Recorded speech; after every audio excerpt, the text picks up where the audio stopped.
الحمد للہ رب العالمین والصلاة والسلام علی سید الاولین والآخرین سیدنا و نبینا و مولانا محمد وعلی آلہ وصحبہ اجمعین اما بعد فاعوذ باللہ من الشیطان الرجیم بسم اللہ الرحمن الرحیم ان اللہ و ملائکتہ یصلون علی النبی یا ایہا الذین آمنوا صلوا علیہ وسلموا تسلیما ان الذین یؤذون اللہ ورسولہ لعنہم اللہ فی الدنیا والآخرۃ وأعد لہم عذابا مہینا۔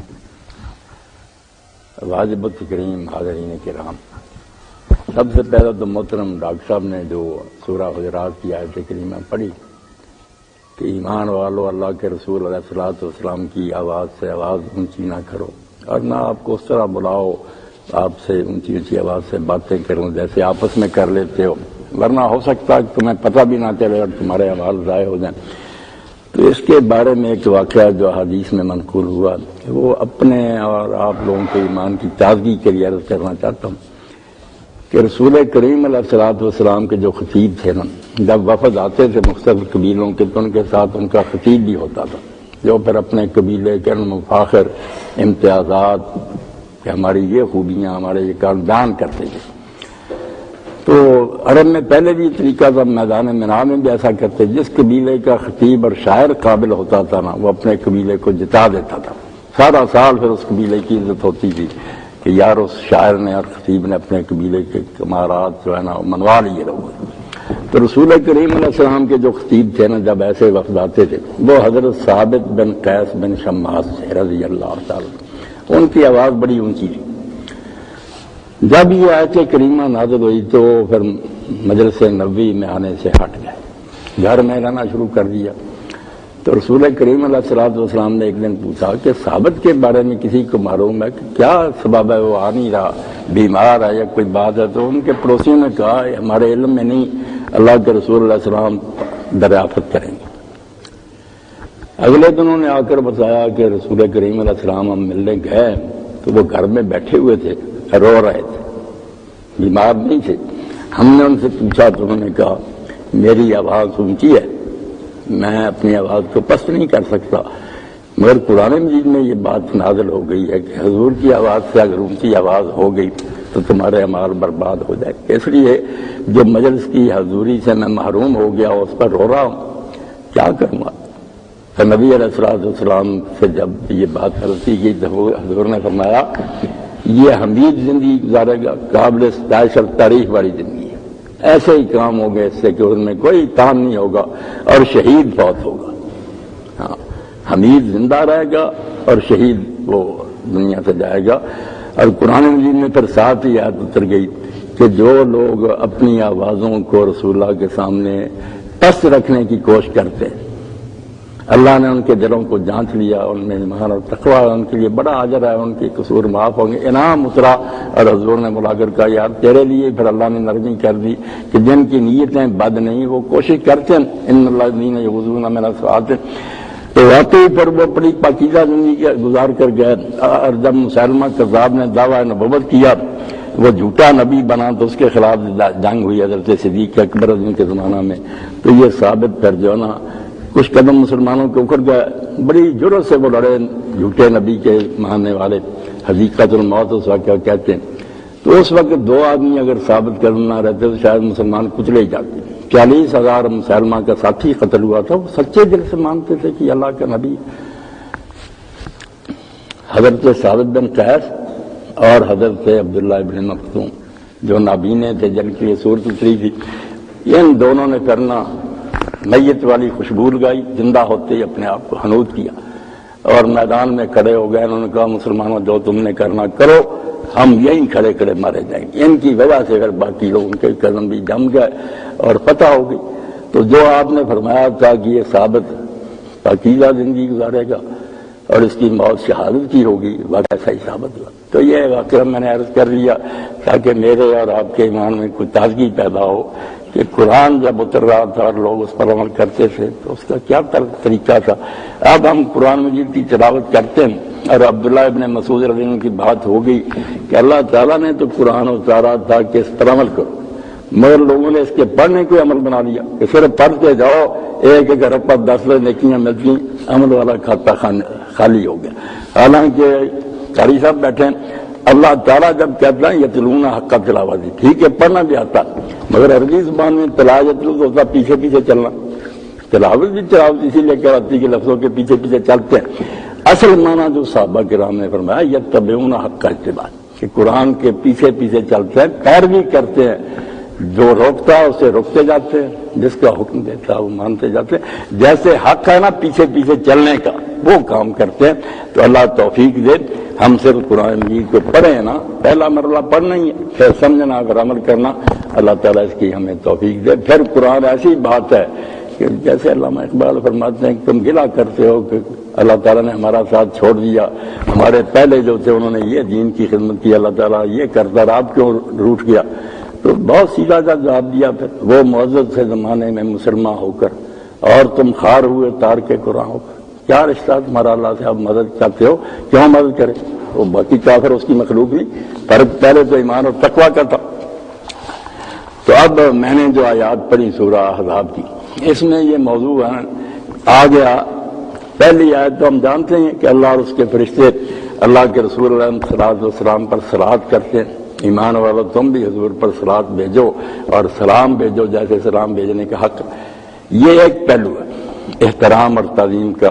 دوسرا ساتھ ہی یہ شان جو شاتمین رسول ہیں، گستاخیاں کرنے والے، ان کا ذکر آ گیا۔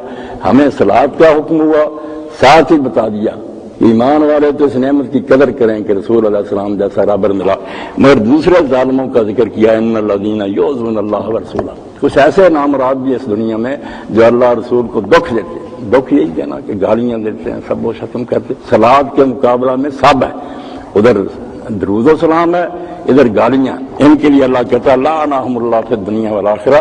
یہ اللہ رسول کو گالیاں دینے والے جو ہے نا، دکھ دینے والے، ان کے لیے اللہ نے دنیا اور آخرت دونوں میں لعنت رکھی ہے۔ یہ دنیا میں لعنت جو ہے نا، یہی قانون ہے جو شریعت نے نافذ کیا۔ آخرت میں لعنت ہوتی ہے، اگلا دنیا کا معاملات، دنیا میں بھی ان پر لعنت ہے کہ زندگی نہیں گزار سکیں گے، ان کے سر کرم ہوں گے، ذلت و رسوائی کی مار مارے جائیں گے۔ اللہ فرماتا ہے اتنی دلیری کرتے ہیں کہ اللہ کو گالیاں دیتے ہیں، اس کی رسول کی توہین کرتے ہیں، ان پر دنیا میں پھٹکار اور لعنت ہے اور آخرت میں بھی، اور اللہ نے ان کے لیے بڑا رسوا کن عذاب تیار کر رکھا۔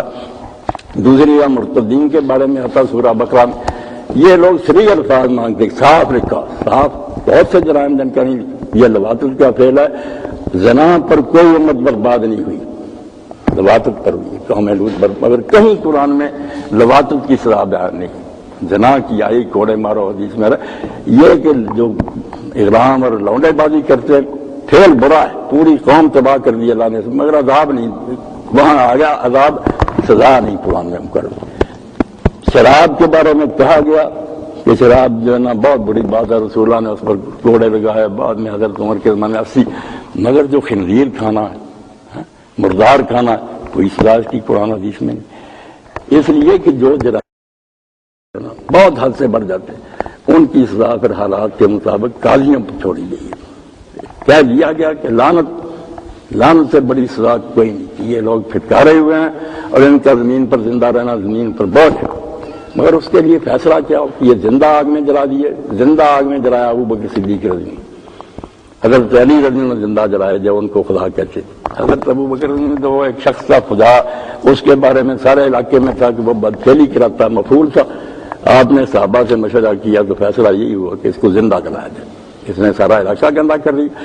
تو اس لیے اسلامی شریعت جو ہے نا، جو بہت بڑے بڑے جرائم ہیں ان کے لیے معمولی سزائیں جو ہے نا کہ جس سے اس کا گناہ معاف ہو جائے، کوئی کفارہ بن جائے، یہ نہیں مقرر کرتی، اس کے لیے ایسی پھر خطرناک سزا ہوتی ہے کہ یہ ملعون جو ہے نا اس کے وجود سے زمین کو پاک کر دیا جائے۔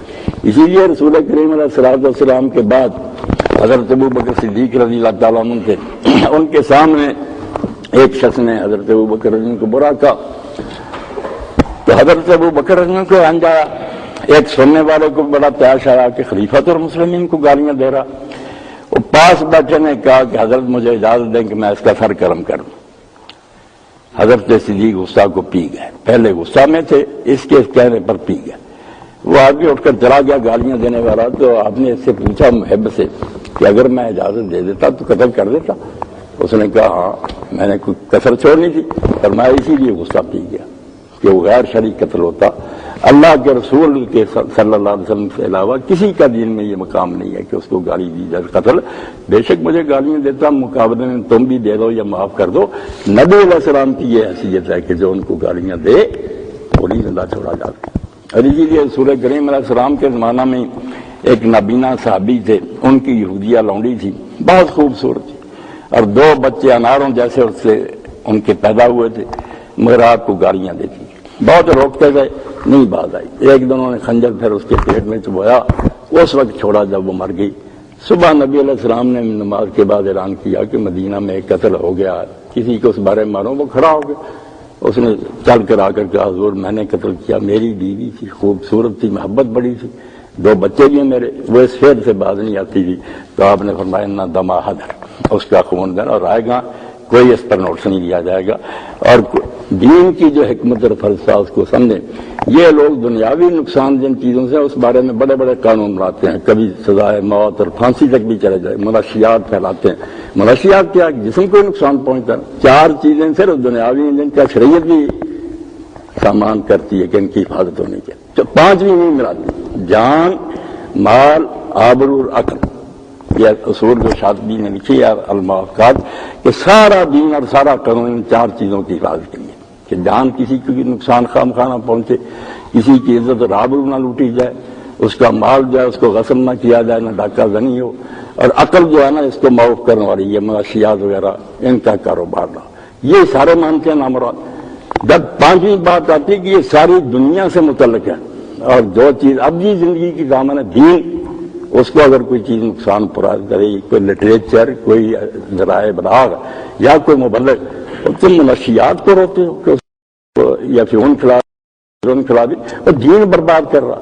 اس لیے دین کو جو نہیں مانتے جاری ہے ان کا تو علاج ہی نہیں. جو دین کو مانتا سب سے بڑا سرمایہ تو یہ لٹ گیا تو پھر پلے کیا رہا، جہنمی کا ہمیشہ کے لیے مجھ سے کوئی. اس لیے دین کے سارے مسائل کے مرتد کیوں قتل ہوتا کہ لوگوں کو مرتد ہونے کی اجازت دے دے تو یہ پھیلا ہی دے، ایک شغل بن جائے کہ آج اسلام میں آئے کر نکل جائے. اس لیے دین پہلے سمجھیں کہ اللہ کا کلام ہے، جسم اور مال کے مقابلے میں دین کی قدر و قیمت بہت زیادہ ہے. اس لیے اسلامی مملکت میں یہ تو ہماری بے بسی ہے نا کہ لوگ آزادی اظہار کرتے ہیں، آزادی اظہار انہیں اجازت دیتے ہیں کہ لوگوں کی ماہی بہنوں کو گالیاں دو اور بدماشی کا لٹریچر پر، جس کو یہ غلط سمجھتے اس پر پابندی لگاتے ہیں کہ سینسر کرو.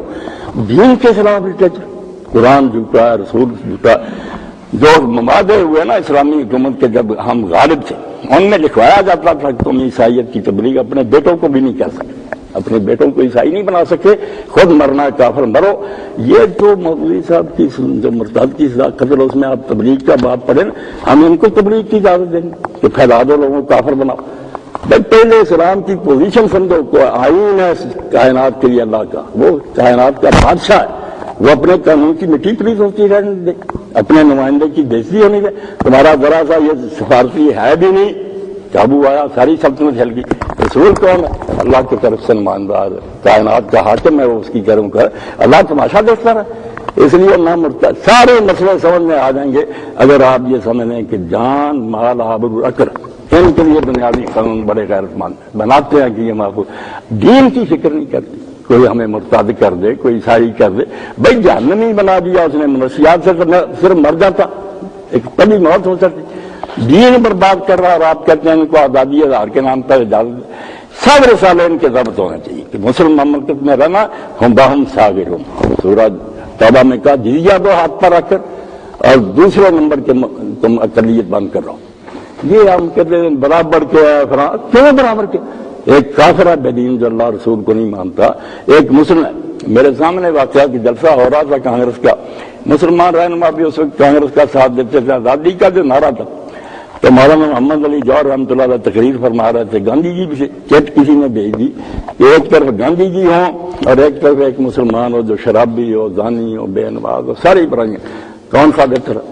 تو مولانا جوش میں آ گئے. انہوں نے کہا یار یہ سیاسی باتیں الگ ہے، تو نے یہ پوچھا گاندھی جیسوں سے زمین بری ہوئی نا تو اس گناہ گار کا مقابلہ ان سے نہیں ہو سکتا. وہ اعلیٰ اللہ کے رسول کو مانتا ہے. یہ کیا صرف دنیا کا کیریکٹر ان کا دیکھیں, جہنم جائے گا, ایمان نہیں آئے گا. تو پہلے میرے بھائی یہ سارے جو ہے نا ٹی وی پر بیٹھے دین کی قدر سمجھیں کہ یہ ہے نا منشیات سے جو بربادی ہوتی ہے یا پائدن دینے سے جو نقصان ہوتے ہیں, اس سے زیادہ نقصان ہے کہ لوگوں کو موقع دے دیا جائے کہ وہ تبلیغ کریں. مشنری جیسے بتا رہے تھے قاری صاحب 80 مشنری یہاں ہی لگے ہوئے, کافر بنا رہے ہیں لوگوں کو. اور ہم کہتے ہیں نہیں بس توہین رسالت سے کیا کہ رسول اللہ سے لوگوں کو بدنام کر دیا جائے. اس وقت اگر دنیا میں کوئی روشنی کا مینار ہے, یقین جانے انبیاء سارے ہمارے لیے محترم ہیں, مگر کیا کریں ان کی امتوں نے روشنی گم کر دی. مینار نور تو ہے ظلمت گہے جہاں میں, تیری طرف ہیں آنکھیں اس بحر بے کرام. عہد جدید گرچہ ظلمت میں مبتلا ہے, بے اختیار تیری جانب کو بڑھ رہا ہے. وہ دور آئے گا تو اللہ کے رسول نے کہا کہ زمین عدل و انصاف سے بھرے گی اور میری اولاد سے ایک شخص آئے گا, اس کے زمانے میں شرق و غرب میں عدل پھیل جائے گی. اس لیے دھکے کھا کر سارے عزم جما کر آئیں گے اسلام کی سے. آدھے سے روشنی کو کوئی گم کرنا چاہتا ہے. لوڈ شیڈنگ تھوڑی جو ہم چیختے ہیں دنیاوی روشنی گم ہوتی ہے, اور دین کی روشنی مٹا دیں یہ نامراد اپنی تبلیغ سے. رسول اللہ کو بیوقار کر دیں, لوگوں کو ان سے متنفر کر دیں, پھر ہدایت کہاں؟ عیسیٰ اور موسیٰ علیہ السلام کی کتابیں گم کر دیں. اور یقین جانے آپ سن رہے ہیں, اگر قرآن درمیان سے اٹھا دیا جائے, یہ بات نہیں کر سکتے کسی نبی کے بارے میں کوئی نبی ہوا. شریف آدمی نہیں ثابت کر سکتے بائبل کے روح سے ایسے جرائم کہ کوئی پیغمبر اپنی سبھی بیٹیوں سے بدکاری کر رہا, کوئی بچڑا بنا کر ہارون خود سامری کا نام قرآن نے بتایا, یہ ظالم کہتے نہیں, یہ سارا کام تو ہارون کر رہا, اس نے بچڑا بنا کر لوگوں کو کافر بنایا. اگر نوح علیہ السلام کے بارے میں کہتے ہیں شراب پی کر ننگا ہو گیا اور بے ہوش پڑا تھا, کسی پیغمبر پر کوئی الزام, یہ قرآن کا احسان ہے کہ ہم مان رہے ہیں کہ وہ نبی تھے. ورنہ جو انہوں نے بیان کیا نا, قرآن اگر نہ کہتا کل من الصالحین, وہ سب نیک گزرے. ورنہ ان کی خرافات آپ اگر پڑھے, اسی لیے کئی پادری لکھتے ہیں کہ بائبل گھر میں نہیں رکھنی چاہیے. بچیاں پڑھ لیں گی تو لوٹ کی بیٹیوں والا عمل نہ دہرائے کہ ایک نے ایک دن شراب پلائی, بیوی ہم بستر ہوئی, اگلے دن دوسری نے کر لیا بیٹیوں نے, اور وہ حاملہ ہوئی. توبہ یہ خدائی کتاب ہے. اس لیے یہ لوگ جو کہتے ہیں نا کھلی آزادی دی جائے, اظہار رائے, حرام, یہ خبیث لوگ ہیں. حکومت کے بارے میں صرف ایک جھنڈا کپڑے کا ٹکڑا ہی ہوتا ہے, کوئی جلا دے توحید, مملکتی توہین ہو گیا, ہمارا جھنڈا جلا دے. اور تم اللہ کا رسول جو کائنات کے مالک کا نمائندہ, اس کو گالیاں دے رہا ہے, اس کی گالیاں دینے سے نقصان کیا ہوگا؟ زہر پلانے کا وہ نقصان نہیں, دین سے دور کر دو گے لوگوں کو, نفرت پھیل جائے گی. اس لیے بھائی ایسی آزادی اظہار اور ایسا جو ہے نا کھلی چھٹی دینے والا معاملہ اسلام سے اس کی توقع نہیں رکھیں گے. اسلام میں نہیں کوئی آنا چاہتا نہ آئے, کوئی جبر نہیں کریں گے ہم اس کو اسلام میں داخل کریں, مگر آ جائے اور تماشا بنائے کہ جیسے کفار کا آتا سورہ میں کہ صبح کو لاؤ اسلام, شام کو نکل جاؤ تاکہ باقی بدنام ہو جائے. نہیں, پھر نہیں ہم موقع دیں گے, اڑا دیں گے. یہ جو ہے نا تعاون کا ہے جرثومہ, اس طرح تو سارے لوگ مرتد ہو سے جیسے مرتد کی سزا اسی لیے من بدل دین ہو فقط ہو. جو رسول کی توہین کرے گا وہ بھی برداشت نہیں کرے گی. کافر رہنا تو ڈرتے, مگر اگر تم اسلامی ملک میں رہو, اپنے ملکوں میں جو چاہے بکو, وہاں بھی ہمارا اگر زور ہوا نا کیا کریں. سما چینل کی طرف سے بلایا مجھے, 4 اور دانشور بھی تھے, ڈاکٹر مبشر حسن بھی تھے, فرید پراجا وغیرہ. یہی باتیں کہ جہاد جو ہے نا حکومت سے اجازت سے میں نے شک کیا تھی, اور وہاں حدیث سنا رہے تھے, یو ٹرن ابھی نیا لیا سمجھاروں نے کہ ہم چھوٹے جہاد سے بڑے جہاد کی طرح لوٹے. ان سب نے تقریر کی, نجم سیٹھی وغیرہ بھی تھی, وہ لینی چاہیے. کہ میری باری یہ میں نے کہا پہلے بنیاد تو قائم کر لو. کب حضور نے فرمایا تھا کہ ہم چھوٹے جہاز سے بڑے جہاز کی طرف لوٹے؟ مودودی صاحب نے بدقسمتی سے لکھ لی, احتیاط نہیں کی کہ حدیث کے بارے میں بہت محتاط ہونا چاہیے کہ علماء کیا فیصلہ کرتے ہیں. فرمایا حضور نے بڑے شرمندے, نام جن کتابوں کا لیا, میں نے کہا آپ نام بھی نہیں صحیح لے رہے, آپ کو یہ بھی نہیں پتا کہ مصنف کا اصل نام کیا. یونیورسٹی کے لڑکے طالب علم لڑکیاں آئے, انہوں نے میرے ہاتھ چومے, کہنے بابا ہمارے اوپر تو ان کا بڑا روب ہوتا تھا, ان کے تو پہلے ہی کچھ نہیں. خیر مبشر حسن نے پھر کئی آیتوں کے بارے میں پوچھا کہ یہ بھی سمجھا دیں. تو اللہ کے بندوں, میرے پیارے بھائیوں, رسول کی توہین, کتاب اللہ کی بےغامی, وہ تو پہلے ہی نور گم کر بیٹھے. تھوڑا سا نور دنیا میں واقعی ہے, اس کو بھی اگر ختم کر دیا جائے تو یہ ایسی لوڈ شیڈنگ ہوگی, پھر روشنی ملے گی نہیں کہیں. دین اسلام اس لیے نہ مرتدوں کو چھوڑتا, نہ گستاخی کرنے والوں کو چھوڑتا. بس ان کا ایک علاج، اور وہاں قرآن پاک نے کہہ دیا کہ ان کے زندہ رہنے کی ایک ہی سبیل حتی یؤتی الجزیہ وہم صاغرون، ہاتھ پر رکھ کر جزیہ لایا کرے اور عاجز بن کر، عاجز ہی میں نے نرم لفظ بولا، صاغر ذلیل اور ادنے بن کر رہے اسلامی مملکت میں، اور یہ جزیہ دینا اور ان کو ذلیل کر رہا، اب ہم ذلیل ہی نہ کر سکتے، ورنہ اسلام میں جو جہاد میں نے وہاں بھی کر رہا کہ جو ہجومی جہاد اس کا نام ہم دے سکتے ہیں، امریکہ کی طرح ہم اتنے سپریم پاوروں کے ہر سال ہماری فوج بغیر کسی وجہ کے ان کے علاقوں میں داخل ہو، نوٹس دے، اسلام لاؤ، اسلامی لانا تو ہمیں ٹیکس ادا کرو ورنہ ہم تمہارے علاقے چھینیں گے، وہ اثر جہاد تھا۔ تم دفاعی جہاد کی باتیں کرتے ہو، دفاعی جہاد تو ادنا کہ جانور تک بھی اپنی جان بچاتے ہیں، اس جہاد کا کیا فائدہ؟